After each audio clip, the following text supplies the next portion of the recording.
जितनी भी माताएं एकादशी का व्रत करती बहुत ध्यान से सुनना आज की कथा हो, शायद जिंदगी में मिली ना मिली, पर ये कथा का रिश्ता तो बहुत ध्यान से सुनना, ध्यान से। निर्जल एकादशी स्कंद पुराण यहाँ तक कहती है कि इस कथा के चरित्र को जो श्रवण कर लेता है उसको 26 एकादशी करना भी नहीं पड़ती। इस एकादशी की केवल ये कथा सुनकर ही वो तर जाता है। बहुत ध्यान से सुनना इसको, कथा तो बड़े भाव से सुन लो, बड़े प्रेम से। इसलिए सारी एकादशियों में निर्जला एकादशी की महत्वता शास्त्र प्रमाण करता है महाराज। निर्जला एकादशी का उद्यापन जो करा जाता है, उसका उद्यापन और प्रदोष का जो उद्यापन करा जाता है, इन दोनों का क्रम लगभग एक जैसा ही। तो निर्जला पहुंची है, और निर्जला ने जाकर भगवान नारायण से निवेदन करा। भगवान विष्णु ने पूछा, क्या बात है निर्जला, आज तुम खेलती हुई यहां पर आकर खड़ी हो गई, क्या हुआ, क्या है? क्या तुमको गौलोक धाम में आनंद की अनुभूति नहीं हो रही जो तुम बैकुंठ? निर्जला घूमती घूमती भगवान के सम्मुख में पहुंच गई। भगवान ने पूछ रहे हैं, बार बार पूछा, निर्जला हुआ क्या तुम? निर्जला एकादशी हुआ क्या है तुम, क्या कारण है तुम्हारे यहां आने का, बैकुंठ पहुंचने का?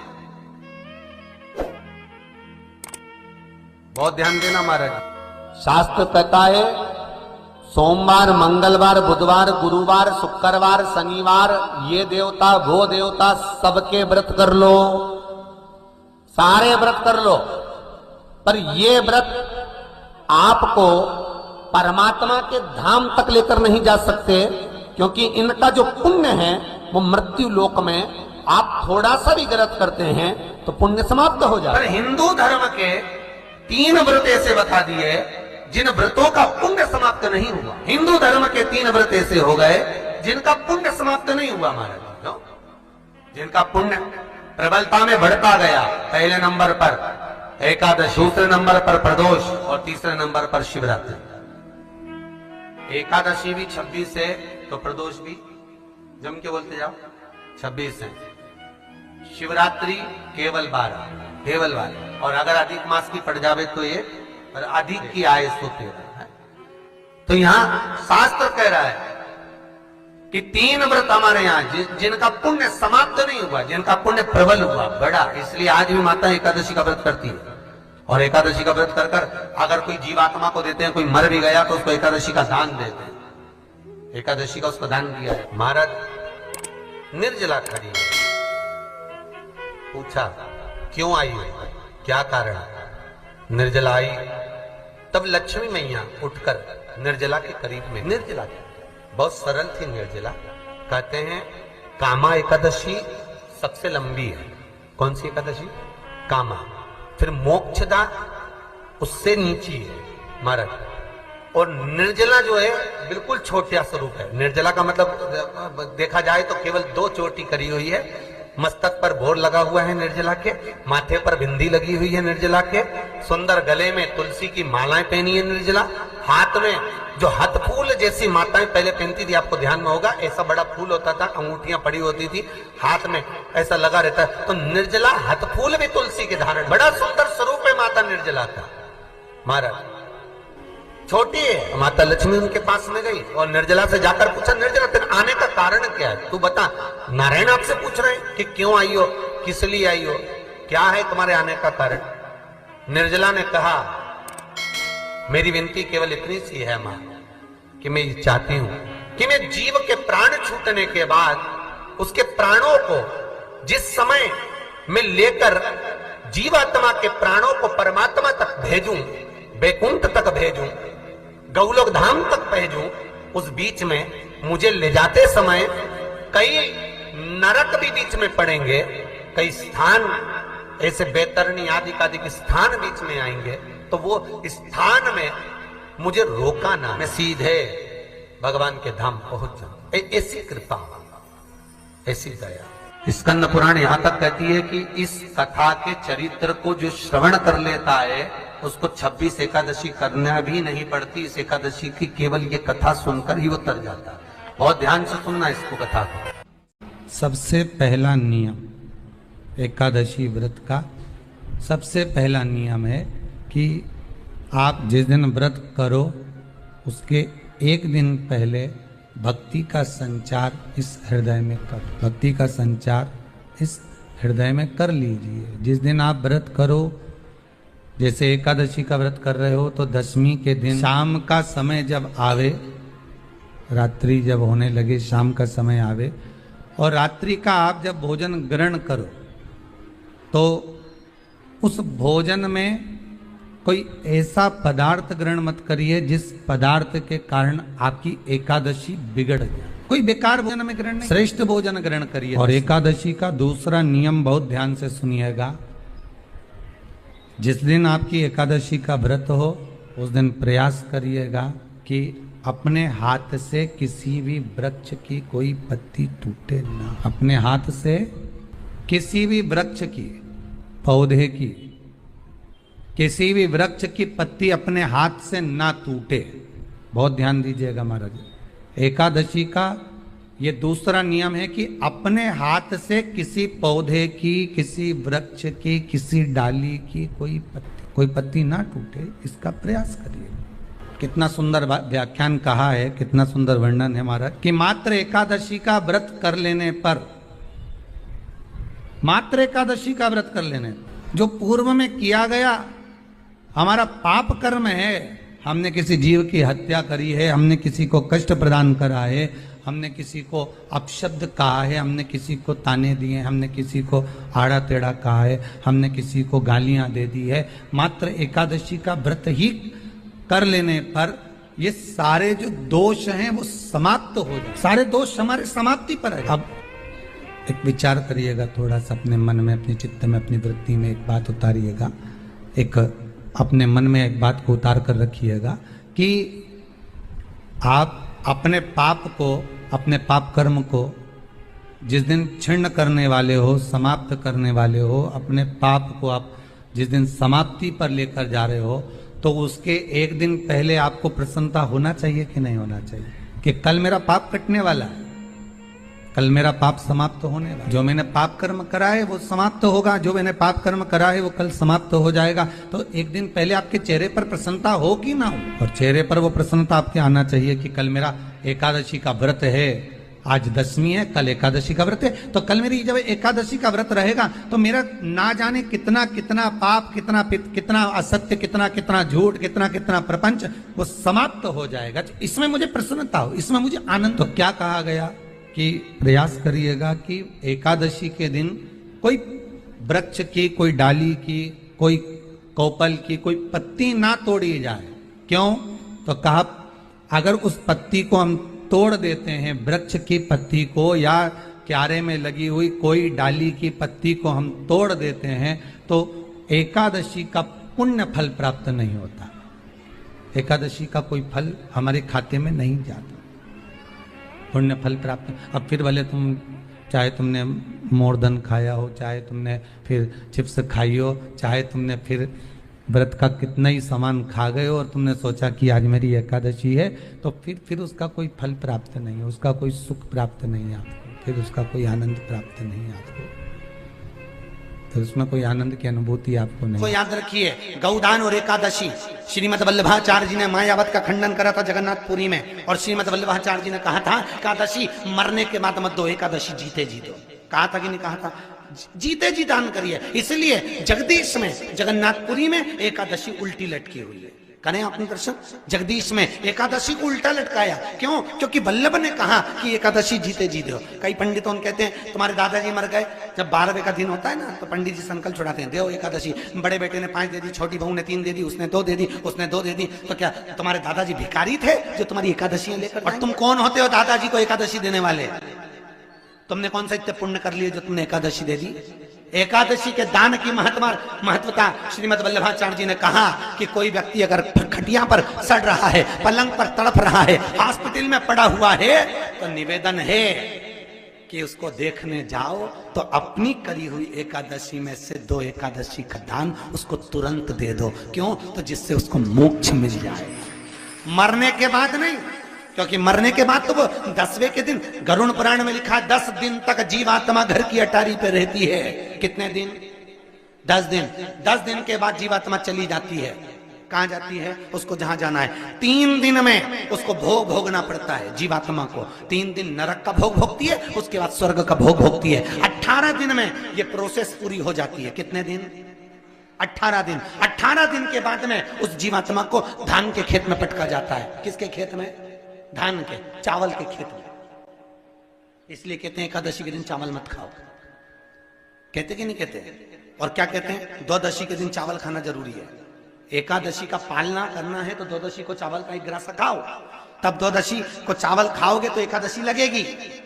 चावल नहीं खाओगे तो एकादशी नहीं लगेगी। द्वादशी को चावल खाना जरूरी है। क्यों कहते हैं? क्योंकि धान के खेत में जीव को छोड़ा जाता है, उस धान के खेत में, चावल के खेत में जीवात्मा रहती है। उसको चिड़िया खाती है तो चिड़िया के रूप में जन्म लेता है, मनुष्य खाता है तो मनुष्य के रूप में जन्म लेता है। इसलिए एकादशी के दिन चावल नहीं खाया जाता, क्योंकि एकादशी के दिन हम चावल खाएंगे तो जीव हत्या का दोष लग जाएगा। फिर कब खाना है? द्वादशी के दिन। द्वादशी के दिन क्यों खाया जाता है?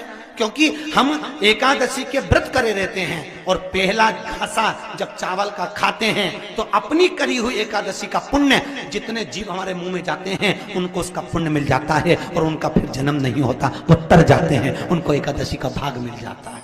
इसलिए कहते हैं एकादशी को चावल मत खाओ, पर 10 दिन तक जीवात्मा है। और आपने एकादशी कब दान दी? बोलो जम के। 12वें के दिन, 13वें के दिन आपने एकादशी का दान दिया, वो मिली उनको? अरे बोलो अच्छे से। कई तो अभी तक कर रही होगी, हमारे दादाजी के निमित्त की कर रहे हैं, कर ले। फिर वही वाली बात आ गई, गुलाब के फूल में पानी जारी है। एकादशी के दिन शंकर भगवान को चावल का दाना चढ़ाना चाहिए कि नहीं चाहिए? कोई बीमार व्यक्ति है, बहुत रोगीला, उसको बहुत रोग है, शुगर है, बीपी है, थायराइड है, सब कुछ है उसको, और वो रोगीला व्यक्ति जब डॉक्टर के पास जाकर पूछे, डॉक्टर साहब मेरी तबीयत ठीक नहीं रहती है, मैं बहुत कष्ट में रहती हूँ, बहुत तकलीफ है शरीर में, और अभी सावन का महीने का व्रत आ रहा है डॉक्टर साहब, 1 महीना में व्रत करती थी पहले, करूं कि नहीं करूं? तो डॉक्टर साहब क्या बोलेंगे? बोलते जाओ जरा जम के। डॉक्टर बोलेगा कि आप व्रत मत करो। डॉक्टर एक बात कहेंगे, शरीर स्वस्थ रखना है, व्रत बाद में हो जाएगा, अगले वर्ष कर लेना, पर अभी शरीर को सही रखने के लिए दोनों समय अच्छे पेट भरकर सात्विक भोजन करो और अपने शरीर को ठीक करो। सात्विक भोजन, अपने शरीर को, व्रत बाद में भी हो जाए, अगले वर्ष हो जाए। अभी तुम थोड़ा सवेरे 2 बिस्कुट ले लिया करो, सुबह नाश्ता ले लिया करो, भोजन ले लिया करो, फिर दोपहर में कुछ हल्का फुल्का लेकर थोड़ी थोड़ी देर में खाते रहना चाहिए। और थोड़ा थोड़ा खाओ, थोड़ी थोड़ी देर में खाओ, एक साथ सुरसा जैसे मत निपटा जाए। थोड़ा ज्यादा खाओगे और ज्यादा कमाओगे तो दूसरों को कष्ट नहीं होगा, कष्ट खुद को होगा। ज्यादा खाओगे अपाच्य हो जाएगा, रात की नींद उड़ जाएगी, शरीर में अच्छा नहीं लगेगा। ज्यादा कमाओगे, रात की नींद उड़ जाएगी, दुनिया की दृष्टि तुम पर पड़ जाएगी और तुम्हारी रातों की नींद। कमाओ भी उतना जितना खर्च कर सको और खाओ भी उतना जितना पचा सको। श्री शिव चालीसा। जय गणेश गिरिजा शुभन मंगल मूल सुजान, कहति अयोध्या दासी तुम देहु अभय बलिदान। जय गिरिजापति दीन दयाला, सदा करति संतन प्रतिपाला। भाले चंद्रमा सोहतनी के, कानन कुंडल नागी फनी के। अंगी गौरी शिव गंगे बहाए, मुंडी माले तनि छाड़ी लगाए। बस्ती खाल बाघंबर शोहे, छवि को देखे नाग मन मोहे।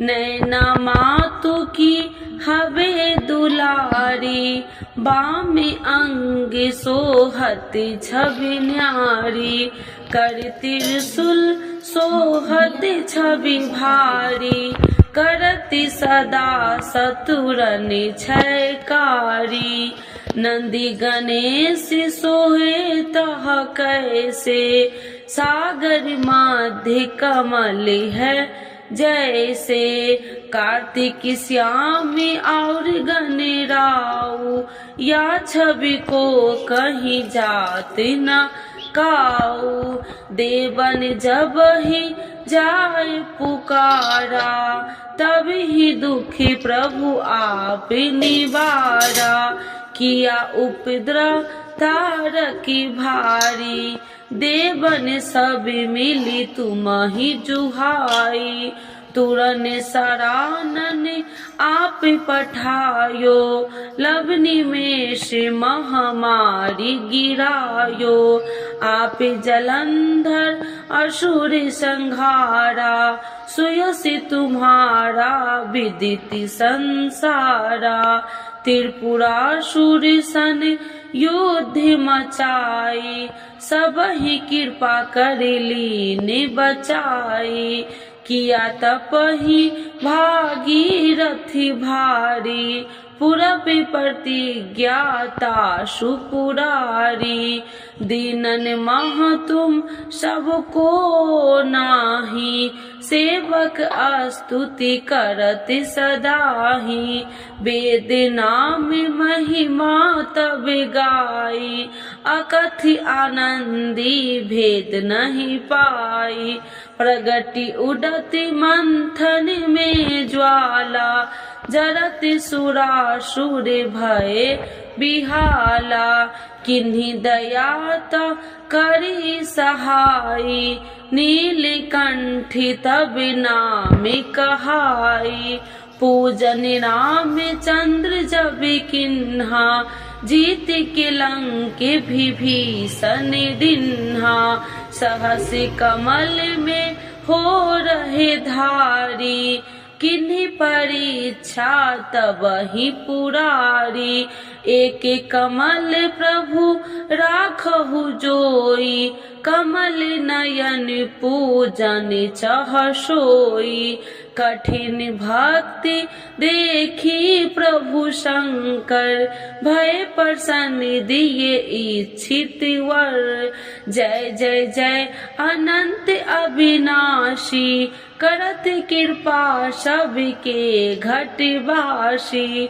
दुष्ट सकल नित्य मोह सतावे, भ्रमत रहो मोहि चैन न आवे, त्राहि त्राहि मैं नाथ पुकारू, यही अवसर मोहि आने उबारो, ले त्रिशूल शत्रु को मारो, संकट से मोहि आने उबारो, माते पिता भ्राता सब होई, संकट में पूछत नहीं कोई, स्वामी एक है आस तुम्हारी, आए हरहु मम संकट भारी, धन निर्धन को देते सदाही, जो कोई जाचे सो फल पाही, स्तुति कहे विधि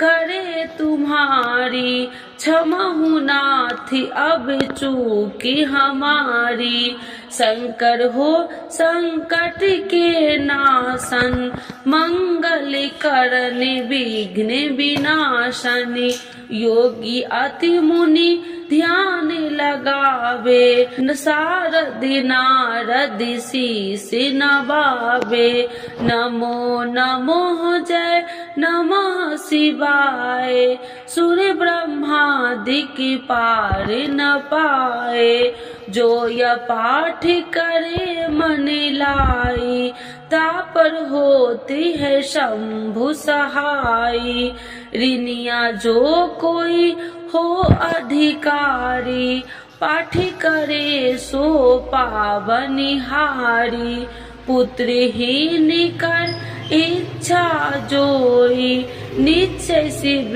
प्रसाद ते ही होई। पंडित तिरोदशी को लावे, ध्यान पूर्वक होम करावे। तिरोदशी व्रत करे हमेशा, ताकि तन नहीं रहे कलेसा। धूप दीप नैवेद्य चढ़ावे, शंकर सन्मुखी पाठ सुनावे। जन्म जन्म के पाप नशावे, अंति धाम शिवपुरी में पावे। कहत अयोध्या दासी आसी तुम्हारी, जानी सकल दुखी हरहु हमारी।